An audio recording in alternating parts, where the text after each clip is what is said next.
की दूरी वहां से मात्र 1 किलोमीटर दूर है, जहां बैठ करके वो प्रॉफिट मोहम्मद सल्लल्लाहु अलैहि वसल्लम, और हमारा अकीदा यह है, हमारा रिलीजियस बिलीफ यह है कि जो गुस्ताख रसूल है वो वलदुल हराम है। और पूरी दुनिया का वजूद अगर कायम है तो प्रॉफिट मोहम्मद सल्लल्लाहु अलैहि वसल्लम की वजह से है। अगर प्रॉफिट मोहम्मद सल्लल्लाहु अलैहि वसल्लम का वजूद अल्लाह को कायम में न लाना होता तो न कोई इंसान होता, न पहाड़ होते, न दरिया होता, न दुनिया होती, न कायनात होती। हमारा रिलीजियस बिलीफ है।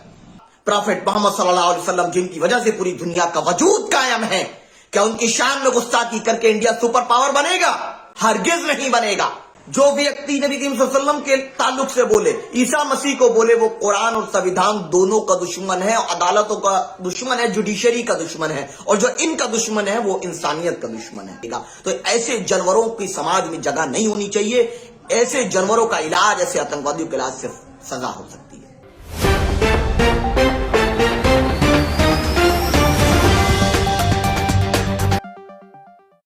सोशल मीडिया से जानकारी प्राप्त हुई कि यतीनंद नाम का एक आतंकवादी, जिसके जेर निगरानी आसिफ नाम के बच्चे के साथ पानी को लेकर अत्याचार हुआ था, वो प्रॉफिट मोहम्मद सल्लल्लाहु अलैहि वसल्लम की शान में गुस्ताखी कर रहा है, बकवास कर रहा है।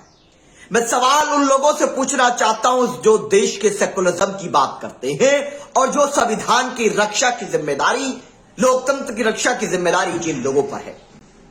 अगर कोई आतंकवादी आतंक फैलाए किसी भी मजहबी पेशवा पर, नबी करीम सल्लल्लाहु अलैहि वसल्लम पर, या सनातन धर्म के आस्था रखने वाले लोगों के लिए श्री राम पर या ईसा मसीह पर इस तरह की बकवास करता है, इस तरह की बेहुदा बात करता है, तो क्या उनकी जिम्मेदारी नहीं है कि इन लोगों पर टेररिस्ट एक्ट एनएसए के तहत कार्रवाई करके देशद्रोह में मुकदमा दर्ज करके जेल में डालें, या ऐसे आतंकवादियों को तत्काल एनकाउंटर किया जाए? यह जिम्मेदारी क्या उत्तर प्रदेश पुलिस की नहीं बनती है कि उत्तर प्रदेश पुलिस माननीय डीजीपी ऐसे आतंकवादियों को गिरफ्तार करे और देश को नफरत की आग में झुलसने से रोक सके, देश को गृह युद्ध की तरफ बढ़ने से रोक सके, जो धार्मिक पेशवाओं को बुरा भला कहते हैं और आर्टिकल 25 की धज्जियां उड़ाते हैं, और इनको अदालतों पर विश्वास नहीं, कानून पर विश्वास नहीं। लेकिन अफसोस तो तब होता है जब अखिलेश जी, राहुल जी, मायावती जी, ममता जी, जो तमाम सेकुलरिज्म का चोला ओढ़ते हैं, अरविंद केजरीवाल जी, एक ट्वीट नहीं करते उनके खिलाफ। आपको बता दूं, उसने वो बकवास जो की है वो दिल्ली के प्रेस क्लब में की है, जहां से पार्लियामेंट 1.5 किलोमीटर दूर है।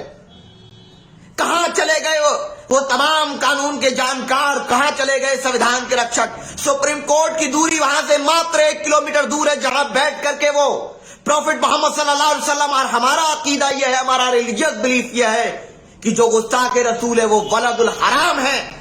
और पूरी दुनिया का वजूद अगर कायम है तो प्रॉफिट मोहम्मद सल्लल्लाहु अलैहि वसल्लम की वजह से है। अगर प्रॉफिट मोहम्मद सल्लल्लाहु अलैहि वसल्लम का वजूद अल्लाह को कायम में न लाना होता तो न कोई इंसान होता, न पहाड़ होते, न दरिया होता, न दुनिया होती, न कायनात होती। हमारा रिलीजियस बिलीफ है। और मुसलमान नबी करीम सल्लल्लाहु अलैहि वसल्लम की शान के लिए जान भी कुर्बान कर सकता है। लेकिन हम लोग बार बार ये आगाह कर रहे हैं, इस तरह के आतंकवादियों को जो देश के अंदर सामाजिक ताने बाने को रोज चेतावनी दे रहे हैं, उनको रोकने वाला आज कोई क्यों नहीं है?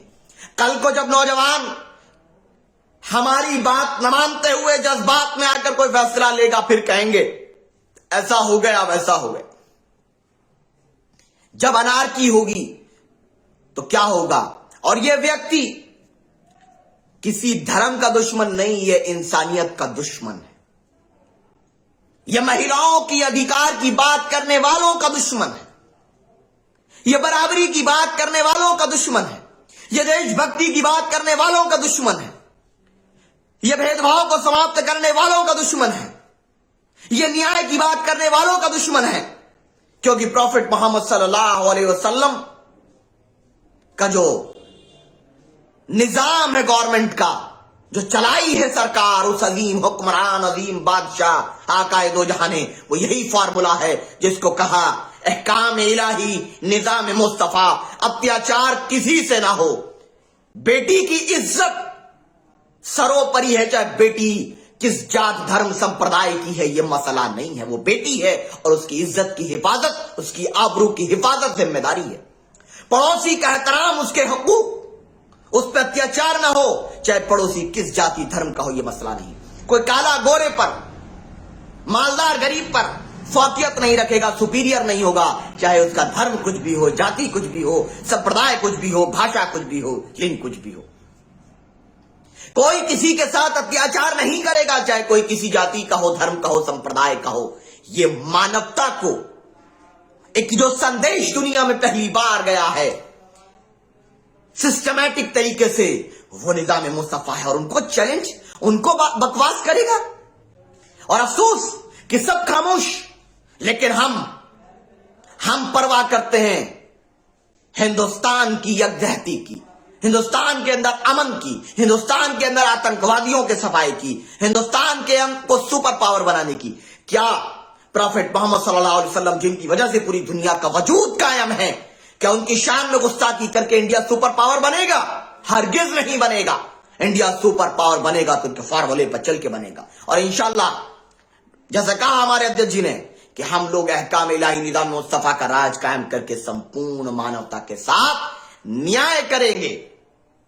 और एक बात फिर हम स्पष्ट कर दें कि Ghaziabad police, Delhi police, DGP साहब, मुख्यमंत्री जी और नरेंद्र मोदी जी और तमाम वो सेकुलरिज्म की झूठा नकाब डालने वाले अखिलेश जी, केजरीवाल जी, मायावती जी, प्रियंका जी, राहुल जी, ममता जी और भी जितने जी है, तेजस्वी जी, बताओ आपके मुंह में दही जम चुकी है, आपकी जबान पे ताला लग चुका है कि मोहसिन इंसानियत, दुनिया का अजीम लीडर, वो लीडर जिसने भेदभाव को समाप्त किया दुनिया से, जिसने देशभक्ति का फॉर्मूला दुनिया को बताया, जिसने अत्याचार को समाप्त करके न्याय की विचारधारा को स्थापित किया, जिसने बेटियों के सम्मान, महिलाओं के सम्मान का वो क्राइटेरिया तय किया कि बेटी है तब भी बाप के लिए जन्नत, मां है तो बेटे के लिए, बीवी है तो शौहर के लिए, बहन है तो भाई के लिए, ये क्राइटेरिया, ये फॉर्मूला तय किया। औरतों के एहतराम का, इज्जत का उनको अधिकार दिए। उनके लिए एक शब्द सेकुलरिज्म के लिए नहीं बोले। आर्टिकल 25 क्या कहता है? Freedom of religion. लेकिन आर्टिकल 19 का मतलब यह नहीं कि कुछ भी बोलो। अगर हम कुछ बोल दे, पहली बात तो हम ये बकवास करने में विश्वास न करते, न कभी करेंगे। हमारा लक्ष्य शांति है।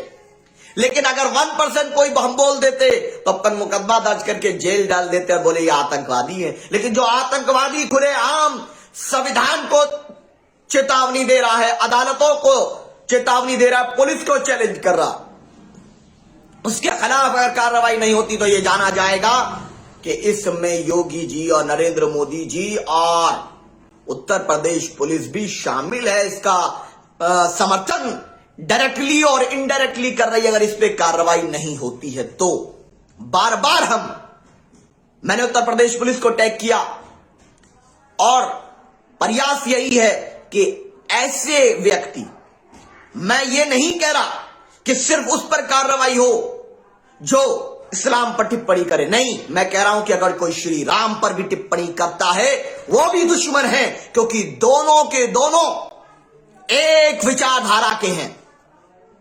ना तो कुरान पाक इजाजत देता किसी मजहबी पेशवा को गाली देने की, ना संविधान इजाजत देता। तो जो श्री राम को बुरा बोले, जो व्यक्ति नबी करीम सल्लल्लाहु अलैहि वसल्लम के ताल्लुक से बोले, ईसा मसीह को बोले, वो कुरान और संविधान दोनों का दुश्मन है, अदालतों का दुश्मन है, जुडिशरी का दुश्मन है, और जो इनका दुश्मन है वो इंसानियत का दुश्मन है।